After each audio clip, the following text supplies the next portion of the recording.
Assalamualaikum warahmatullahi wabarakatuh. Salam sejahtera untuk kita semua. Salam olahraga. Sahabat pemirsa Barna TV, kita tetap akan mewawancarai Pak Haji Harsoyo, Ketua Komisi Pacu PP Pordasi. Tapi ini judulnya beda ya Pak Harsoyo ya. Kita akan membahas tentang kuda pacu Indonesia, atau orang lebih gampang mengenalnya sebagai kuda jenis KPI gitu ya. Pak Harsoyo, ini kan tahun 2013 Kementerian Pertanian kan sudah mengeluarkan sebuah surat keputusan tentang lahirnya kuda rumpun baru yang kita kenal sebagai rumpun KPI, yaitu persilangan antara kuda G3 dengan G3, G3 dengan G4, atau G4 dengan G4, dibatasi sampai dengan G4. Tetapi kenyataannya dalam sejarah itu kuda jenis KPI baru satu kali menang Indonesia Derby, yaitu kuda yang bernama Cahaya Nagari gitu ya. Tapi sejak tahun 2010 waktu itu Cahaya Nagari menang, kesini-sininya makin apa ya, makin kayaknya makin tidak terlalu diminati oleh para peternak Indonesia. Dan yang terjadi sekarang ini kayaknya sudah ada semacam kontroversi, ini kuda rumpun baru KPI mau dipertahankan atau tetap dijalankan atau bagaimana? Ini kan, ini saya melihatnya seperti itu Pak Harsoyo. Mungkin Pak Harsoyo bisa memberikan pencerahan soal ini. Ya, terima kasih Pak Bagus. Bicara KPI, kalau ini merupakan apa ya, rumpun baru resmi dari pemerintah, yaitulah sah itu karena dari Kementerian Pertanian, dan itu melalui penelitian yang cukup lama. SNI-nya saja lahir tahun 96, baru SK Menteri Pertaniannya lahir 2013 melalui kajian yang luar biasa. Nah, lahirlah KPI. Kemudian orang mencoba-coba membuat kuda KPI seperti Pak Bagus ceritakan, diuji sekian kali, sekali bisa menjadi juara derby. Setelah itu nggak ada lagi. Nah, kemudian pada waktu itu diyakini karena dengan SK itu kuda itu ya sampai G4. Kalau G5 kita pernah sering ikut apa, seminar-seminar yang dari PP Pordasi dengan Dirjen Peternakan ya waktu itu, Kementerian Pertanian, menyampaikan teorinya kalau kuda itu kuda impor dengan kuda lokal kawin paling tinggi G4, G5 nanti konon kualitasnya menurunnya dari sisi macam-macam, ketahanan fisiknya, kemampuan adaptasinya, kemudian kualitas kuku, dibahas lengkap gitu. Tapi para peternak ya namanya pendapat ya pro kontra. Yang nggak suka KPI nyoba-nyoba sampai keluar G5. Dicoba G5 kok belum juara, nah, itu terbukti toh. G5 udah nggak menang, tapi ganti tahun G5 menang, juaranya G5, bahkan juara derby G5. Nah, kemudian tahun berikutnya lahirnya G6, sampai sekarang udah ada G7. Nah, yang alirannya punya keyakinan bahwa grading up itu pasti lebih berkualitas. Karena apa? Kuda impor thoroughbred kalau nanti G-nya semakin tinggi, itu diyakini bahwa ini kualitasnya ya kan mendekati aslinya begitu. Tapi yang tidak yakin dengan itu ya KPI itulah yang bagus kan begitu. Ini pendapat. Nah, saya pun juga sebagai peternak, saya juga ternak KPI, juga ternak G. Ya namanya dua-duanya kita coba lah. Nah, kemudian akhir-akhir setelah nggak ada juara lagi, banyak yang usul dari pelatih maupun owner, Pak, Mbok ini diadakan kelas KPI tersendiri. Setiap pacuan loh, bukan hanya kejurnas. Loh untuk apa aja gitu? Lah nyatanya masa kuda KPI lawan G5 ya nggak kuat. Loh dulu tuh diciptakan ini kuda pacu Indonesia ini, inilah yang paling berkualitas, inilah yang sudah paling top, artinya berani bersaing dengan G gitu loh, G berapapun. Nah tapi nyatanya seperti ini gitu. Nah terus sampai di Rakernas tahun 2020 itu banyak usulan, nanti Kejurnas ada kelas tersendiri. Sampai diakomodir di situ, di PO 10 peraturan organisasi nomor 10 itu, oke, kalau begitu setiap Kejurnas diadakan kelas KPI tapi tidak masuk poin Kejurnas. Nah kemudian setiap pacuan tingkat nasional diadakan tapi pesertanya sedikit sekali Pak, sama dengan Thoroughbred Indonesia. Itu faktor apa Pak? Kira-kira kenapa peserta kelas KPI sedikit itu? Ya kelihatannya jumlah KPI, ternak KPI tidak banyak.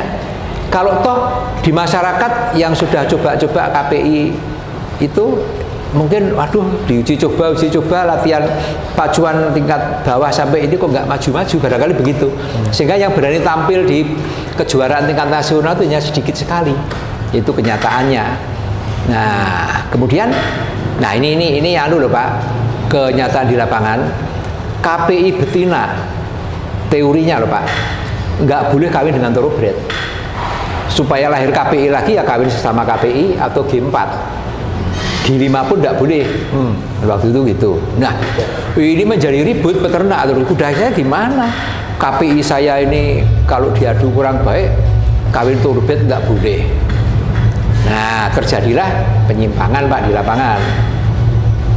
Ya lebih baik daripada kawin sama KPI atau G4 ya sama Thoroughbred aja. Nah ini akhirnya rancu, lahirlah baru diskusi para pakar lama dengan yang baru bergabung dengan ahli genetika kuda ya.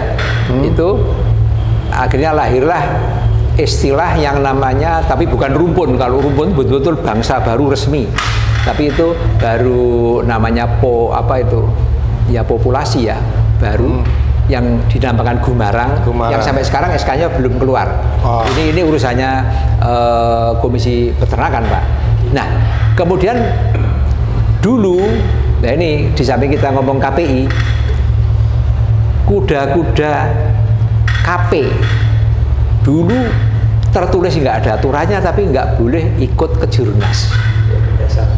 Nah itu, kemudian dengan Rakernas yang lalu itu coba diadakan penelitian atau diskusi mengenai itu, akhirnya itu Gumarang. Kemudian nanti KP itu masih seperti yang dulu, yaitu KP itu dulu G1 lawan G3 atau G2. Nah sekarang kalau G1 kawin dengan G5 bagaimana?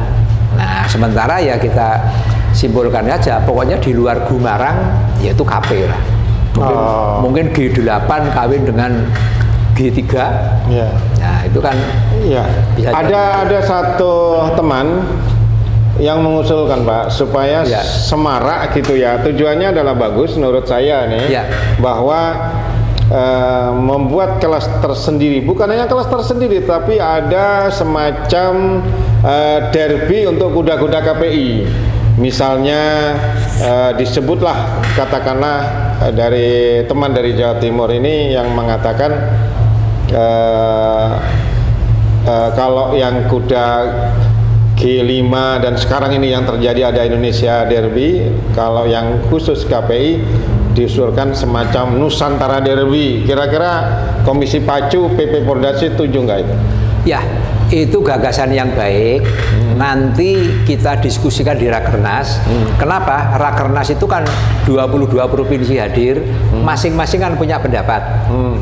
Yang mengatakan populasi KPI itu mencukupi untuk derby, itu siapa saja, coba dihitung kudanya ada berapa. Kemudian yang lain, tempat saya tidak ada KPI kok, saya nggak setuju itu. Tapi gagasan itu bagus sekali. Sehingga nanti kalau memang disepakati ya tinggal merubah aturannya itu aja. Derby Nusantara ataupun namanya itu boleh saja. Tapi supaya lebih semarak lagi, usulan dari Jogja di Rakernas 2020 pokoknya kuda yang terregistrasi boleh ikut kejurnas. Artinya kejurnas yang model sekarang loh Pak. Iya. KPI ya sekarang kan banyak KPI yang ikut kejurnas betul Ya, gitu ya. karena berani dan terbukti dulu pernah juara derby. Kemudian kuda KP juga boleh ikut. Ya. Kuda perkawinan silang G8, G7 dengan G2 atau G3 boleh ikut. Yang penting kuncinya kuda terregistrasi. Sekarang ada SPI, Ya. terregistrasi di Statbook Indonesia, semuanya boleh ikut menurut kelasnya masing-masing. Ya. Itu lebih semarak. Nah, sampai hari ini memang ini keputusan belum terbit, Pak. Ya. Jadi sama gagasannya KPI derby mungkin itu gagasan yang bagus. Yang kedua, semua kuda terregistrasi boleh ikut kejurnas. Nah, dua-duanya nanti ini penting, Pak. Ini masukannya bagus, nanti di Rakernas nanti kita diskusikan. Atau ada juga bahkan ada usulan ini terkait dengan pacuan kuda di seluruh wilayah Nusantara ini, Pak. Kita kenal ada kuda-kuda lokal gitu ya, Pak Harsoyo. Mungkin mereka yang berpacu di daerah-daerah tertentu, misalnya di Waikampu, Waikabubak, di Bima, di Aceh, di beberapa tempat di daerah gitu kan, yang memang lebih semar adalah kuda-kuda lokal. Mereka menginginkan ada semacam pengakuan yang berskala nasional gitu. Kita adakan juga misalnya derby untuk kuda lokal misalnya, yang pada umur 3 tahun juga tentunya kan gitu. Kira-kira usulan seperti ini menurut Ketua Komisi Pacu bagaimana, Pak? Ya, kita lihat sejarah tahun berapa ya di Pamulang pernah diadakan pacuan kuda-kuda sandal. Itu pada waktu itu untuk dilihat kayak apa toh kuda sandal berpacu gitu. Nah, kemudian di skala kejurnas pada waktu itu ya usulan macam-macam kok, kelasnya tuh ditambah. Yang resmi sekarang kan A sampai F. Terus nanti ada kelas sandal. Nah, kelas sandal itu Pak sudah menjadi masalah berpuluh-puluh tahun yang lalu. Karena apa? Kudanya kecil, tapi nggak ada capnya itu, telinganya utuh itu misalnya dilihat dari itu. Ini jangan-jangan anak thoroughbred. Itu tuh sering begitu memalsukan kuda sandal dengan anak thoroughbred yang kecil gitu. Nah, kemudian diputuskan dalam Rakernas yang sekarang di PO 10 itu, kelas kuda yang kejurnas A, B, C, D, E, F selesai. Di bawah itu G, H, I, J. Itu non kejurnas. Tapi kalau pas kejuaraan tingkat nasional, seperti HBK, PAKAP, selalu ada itu, Pak. Kelasnya yaitu kita tidak melihat, waduh ini tingginya 127, tapi anak thoroughbred. Terserah, yang penting tingginya segitu, itu kelas J gitu. Pokoknya 127 ya kelasnya J, 138 G kan gitu. Nah itu saya kira itu bijaksana dan itu sudah diuji puluhan tahun Pak, karena menghindari polemik itu tadi. Wah bukan sandal katanya sandal, kita ada ngomong sandal apa, kelas lokal itu GHIJ. GHIJ. Nah, itu yang dimaksud Pak. Ya. Bukan hanya sekedar untuk ditampung dalam satu kelas di dalam kejurnas, tetapi ada kejuaraan khusus yang bergengsi untuk kuda-kuda lokal. Anggaplah itu adalah kuda lokal Indonesia kan gitu ya. Walaupun backgroundnya ada lokal Priangan, ada lokal Sumba, ada lokal Aceh dan sebagainya. Tapi sifatnya adalah penyelenggaraannya itu berskala nasional, Pak. Khusus kuda-kuda lokal seperti itu. Ada usulan seperti itu gitu, Pak. Kira-kira bisa nggak sih itu dilaksanakan kan gitu? Menurut saya bisa saja. Caranya nanti PO ini disesuaikan. Oke, sekarang kejurnas itu kelasnya bukan sampai F, tapi sampai J. Itu selesai. Artinya kuda G kelas G juaranya siapa kan gitu. Kalau kita ngelompokkan sendiri kuda lokal GHIJ kan repot, kelasnya tingginya berbeda-beda Pak. Nah ini di Indonesia permasalahannya tinggi kuda itu menjadi ukuran karena ras kudanya berbeda-beda.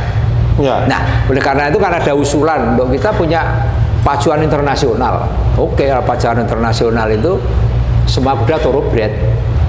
Tingginya 150 lawan 170 sama karena kelas rasnya sama, itu thoroughbred.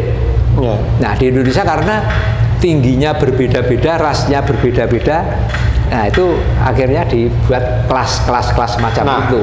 Soal ketinggian kuda nih Pak, di luar negeri saya dengar dari Pak Agam itu tidak ada yang namanya pacuan kuda berdasarkan ketinggian. Jelas itu. Gitu kan, nggak ada. Nggak ada. Kenapa di Indonesia kok masih menggunakan itu? Bahkan Pak Agam itu mengusulkan udah kita pacuan saja, tapi tidak perlu ada mengukur ketinggian. Nah, tentu dia mengacu, ada referensinya, ada alasannya, dan itu sudah nanti akan kita sampaikan dalam video tersendiri. Nah, menurut Bapak gimana tuh kalau misal pacuan kuda tanpa ketinggian? Ya, itu sudah dibahas berkali-kali, pacuan handicap. Nah, dulu di Pulau Mas bisa dilakukan pacuan handicap. Karena apa? Kudanya tuh semua ngumpul di sana. Sehingga sebulan pacuan 3 kali, 4 kali bisa. Sehingga ukuran handicapnya terukur banget. Kudanya ada 100 ekor di situ. Yang mencapai handicap ini berapa, yang ini berapa, tinggal dipertemukan aja dalam pertandingan. Lalu sekarang belum ada pengganti Pulau Mas, nggak ada kuda ngumpul di situ. Nah ini harapannya nanti Pak Bagus yang di DKI ini segera membuat lapangan nasional pengganti Pulau Mas, termasuk standar derby Pak. Ini berkembang sana. Kalau namanya pacuan derby dulu kan standarnya tuh satu lapangan ya di situ. Derby itu pasti di Pulau Mas. Seri 1, seri 2 boleh kemana-mana. Kenapa begitu? Kalau kuda menang di Pulau Mas itu, ya ukurannya ya lapangannya, panjangnya, lebarnya, luasnya semacam itu, ya itu ukurannya. Tapi menang di Bantul dengan menang di Pulau Mas lain apa kecepatannya? Beda. Mudah-mudahan doakan Pak. Ini Mas Aryo Hasim Joyo Atikusuma selaku Ketua Pordasi DKI Jakarta. Dan saya mendengar secara langsung juga dari Gubernur DKI Jakarta juga memberikan respon positif, tinggal insya Allah diproses. Kalau itu terjadi ya mudah-mudahan ini menjadi solusi seperti yang Bapak sampaikan sebagai penggantinya Pulau Mas. Seperti itu. Ya, itu salah satunya mengakomodir kelas handicap. Tapi belum bisa semuanya tanpa ketinggian. Karena apa? Dulu waktu ada Pulau Mas, pacuan handicap ada sendiri, pacuan ketinggian kelompok umur juga ada sendiri. Nah, karena di Indonesia itu kudanya tuh kuda G Pak. Kalau di luar negeri memang saya tahu juga begitu, namanya Northern Dancer 155 tingginya, lawannya 160, 170, kuda thoroughbred kan begitu. Dia juara ada masalah, sama kok, sama ras thoroughbred. Kalau sekarang misalnya G5 lawan G1, kalau itu tidak usah pakai ukuran ketinggian, tingginya mungkin sama, diadu, itu darahnya lain Pak. Ini sudah G5 itu artinya 5 pejantan impor yang darahnya di situ, yang satunya baru 1. Itulah yang belum ada, itu sering didiskusikan, tapi berdasarkan para pendahulu kita sampai membuat kelas ketinggian itu memang dasarnya itu. Kira itu Pak. Pak Harsoyo.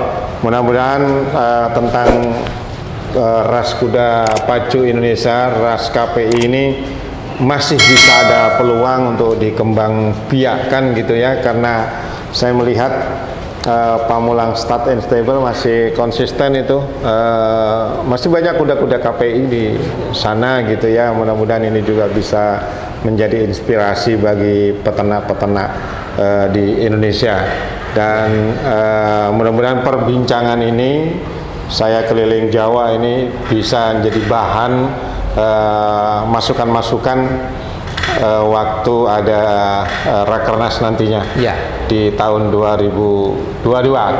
Terima kasih ya Pak Harsoyo, Pak Irul sudah memberikan kesempatan waktunya untuk bisa berbincang-bincang dengan Baharna TV. Terima kasih sekali lagi, sehat selalu Ya. Pak Arsoyo, Pak Irul. Ya.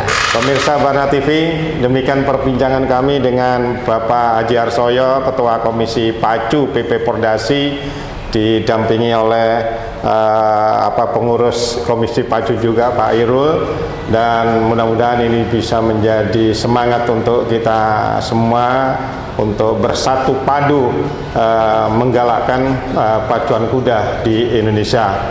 Demikian, terima kasih semuanya. Assalamualaikum warahmatullahi wabarakatuh. Waalaikumsalam. Tonton terus Baharna TV. Jangan lupa subscribe, like, comment, and share. Tonton terus Baharna TV. Jangan lupa subscribe, like, comment, and share. Tonton terus Baharna TV, TV publikasi Pordasi Indonesia. Jangan lupa subscribe, komen, like, dan share. Setiap minggu akan muncul tayangan-tayangan yang menyenangkan hati. Baharna TV, top!